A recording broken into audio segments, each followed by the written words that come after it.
children. Today we are discussing the second chapter in our biology part, that is microorganisms, friend and foe. And so we have studied about organism, living organisms, and we learned that living organisms are of basically two kinds. There are plants and animals. So apart from these two plants and animals, there are other kind of organisms which we cannot see with our naked eye because they are very small size. We call such small organisms as microorganisms. Micro in the sense very small. So where do we find these structures? We see the microorganisms sometimes in our house itself, in your kitchen itself. If you see a spoiled bread, if any bread piece is moist and it is kept aside for few days, you can find some greyish patches on the bread slice.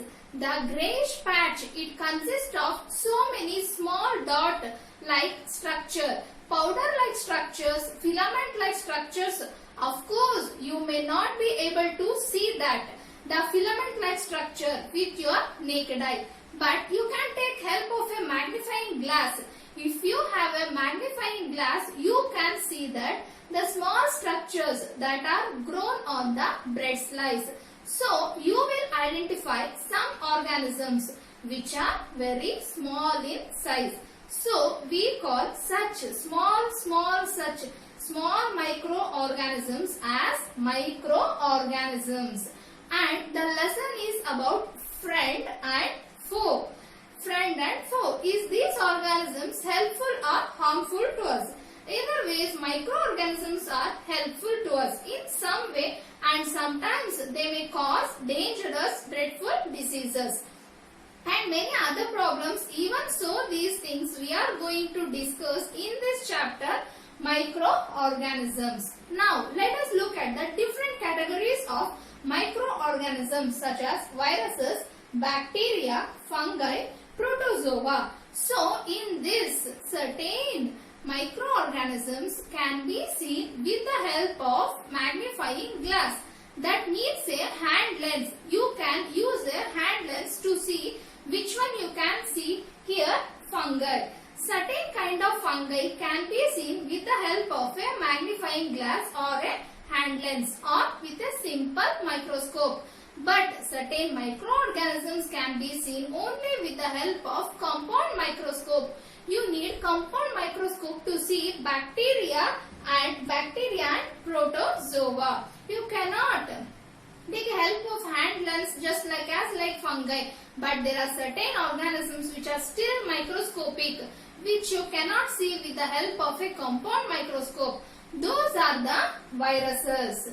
Viruses are very small, which you cannot see with the help of even with a compound microscope. Then what do you need? You need a special microscope called electron microscope to see the virus. Let us discuss some important about these four categories of microorganisms. If you see the viruses, as I told you, they are very small, very microscopic. We need electron microscope to see them. And viruses, they may cause chickenpox, smallpox and also common flu.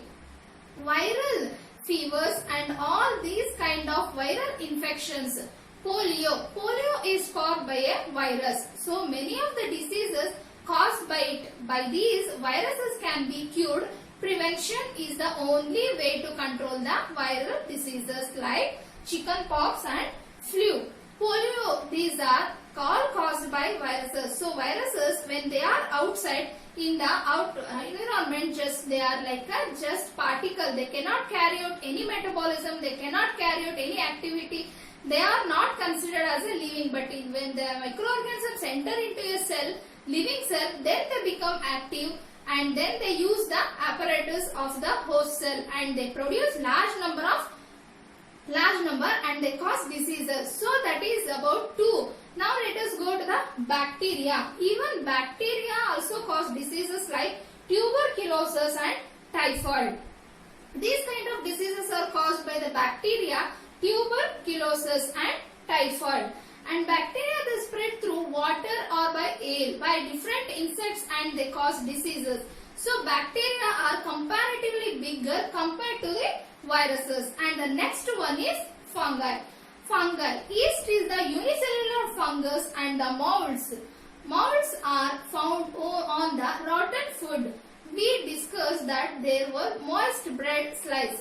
If it is left undisturbed in a warm place for some time, we find that certain growth is found on the bread slice. That is mold. So mold and yeast are the fungus. Many of the fungus also cause certain skin diseases and many other problems. Now see the protozoa. Protozoa are the microorganisms. Even they also cause diseases. They cause diseases like malaria, elephantiasis. Elephantiasis is caused by protozoa. So they cause different diseases. Protozoans are much bigger compared to these bacteria. So these are the different microorganisms. Now let